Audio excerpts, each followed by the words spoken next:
also call you Speaker, not former Speaker. There's nothing like former.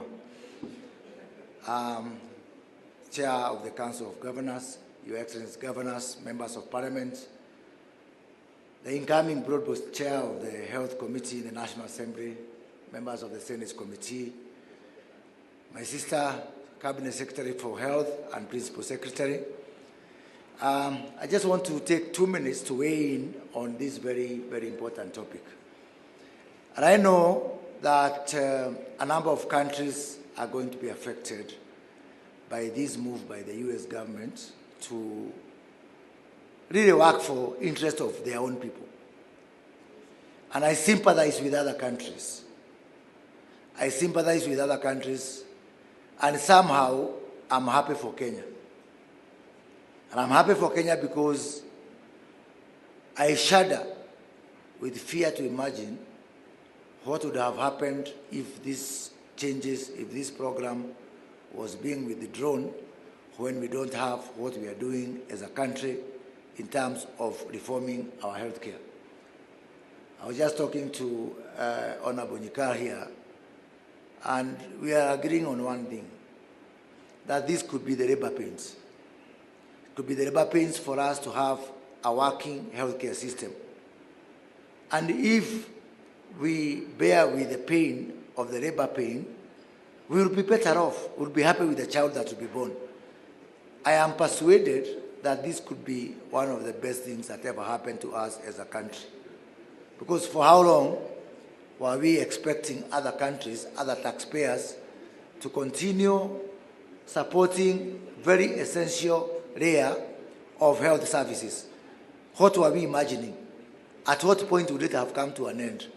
So much as it is unfortunate, I think we have this opportunity now in front of us to use this so-called misfortune and create something good out of it. And within our four pillars of universal healthcare, I think therein lies opportunity for us to look at it differently. For example, on the issue of commodities, if we strengthen our level 2, 3 system, ensure that from the exchequer, and we have got our people who control the purse here from the National Assembly, that we religiously continue funding our primary health care, continue ensuring that money that is supposed to go to facilities are going to facilities on time, then it will be better off. We do not need a new framework to deal with the problem we have. If you go to the primary health care, our level 2 and 3 hospitals, you find hospitals which are funded and funded on time. If you go to our level 4 and our level 5 for our commodities, you'll find hospitals which are supported by our social health insurance fund. So we are lucky because this is coming when we have the framework. The solution preceded the problem. And so therefore, all we need to do is nothing new, but to support Taifa Care, because therein lies the solution. I'll come to the issue of KEMSA. And currently, the President has directed that we look at the model of KEMSA. We have had talk here about sending money to KEMSA. KEMSA is a trading company.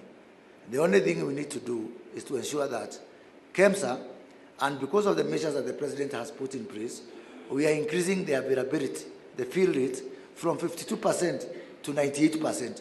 I'm very certain that within the next 4 weeks, the fill rate at KEMSA will be at 98%. That means we will not be selling nothing. You go to KEMSA, you find their commodities, but you pay for them. And how do you pay for them?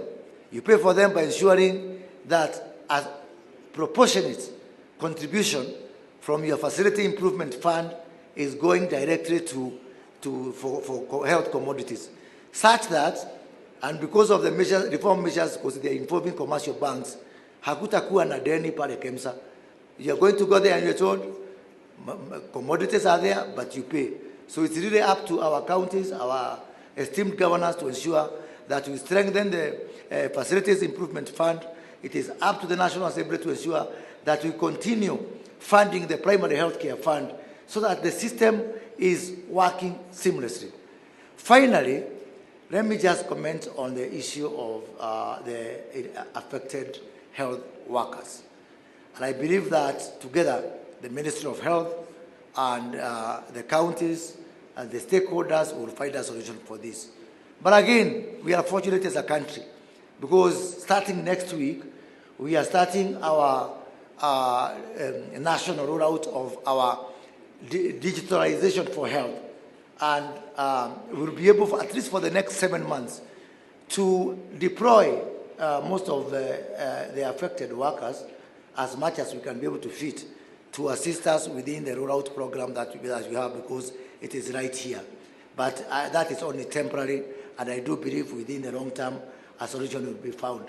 So, good people, I've heard Governor Mutahi Kahiga say we are Kenyans.